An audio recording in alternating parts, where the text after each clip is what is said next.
هندي جود أنا مدحونها جهود السوماليلاند مدن عبد الرحمن أيها إنه يمد وأنا مركي وهريسة ركتيهان أو إنه يمده ما دام أو تليهني هي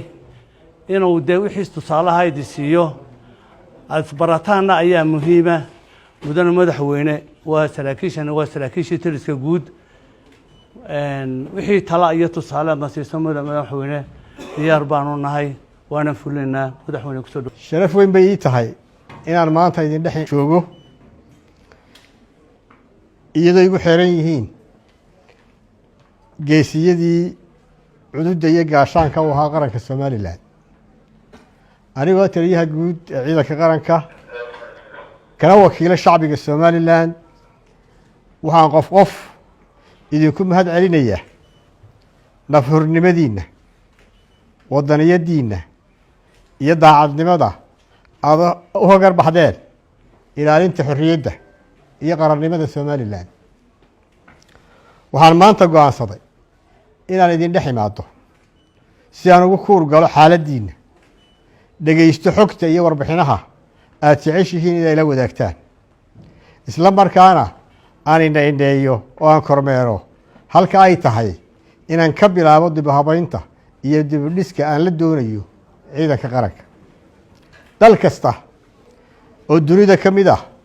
هيبدي سي شرفتي سي قروح ديسو وعيدا كيس قرنك waxaan ku dhashay kuna koray kuna barbaaray guri askari waxaan ogahay duruufaha qoysaska ciidanka barnaamijka siyaasiga ah ee aan ku galay doorashadii madaxtooyada 2024 ee himilada difaaca iyo ilaalinta qarannimada waxay ahayd dhismo ciidan hela daryeelka ugu maamuuska sareeya kuna gaashaaman tababaradii ugu dambeeyay iyo hub casri ah kuwaasoo awood u leh sugitaanka amniga xuduudaha badda dhulka iyo cirka Soomaaliland hadafkayga koowaad waa dib u habaynta iyo casriyeynta awoodda ciidanka si yoolkaas loo gaadho talaabooyinka aan qaadi doono waxaa ka mid ah samaynta qorshaha casriyeynta ciidamada qaranka samaynta istiraatiijiyadda amniga qaranka samaynta xeerar iyo nidaamyo maamul oo lagu tayeeyo qaab dhismeedka ciidanka samaynta tirakoobka ciidanka qaramaynta ciidamada madaniga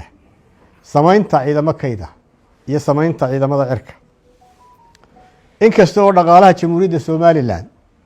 uu hoos dhac ku yimi sanadihii 2022 2023 2024 sababa aynu wada ognahay oo ay ka mid yihiin in dalku galay dagaallo doorashooyin iyo kaabayaasha dhaqaalaha oo dhaawac weyn soo gaadhay sidii gubashadii Waheen iyo Wajaale haddana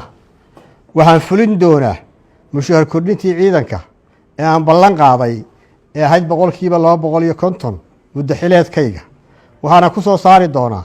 digreete madaxweyne sida ay u kordhi doonto waxaan saal u dirayaa dhammaan ciidamada qaranka iyo qoysaskooda meel kasta oo ay joogaan aad iyo aad ba mahadsantihiin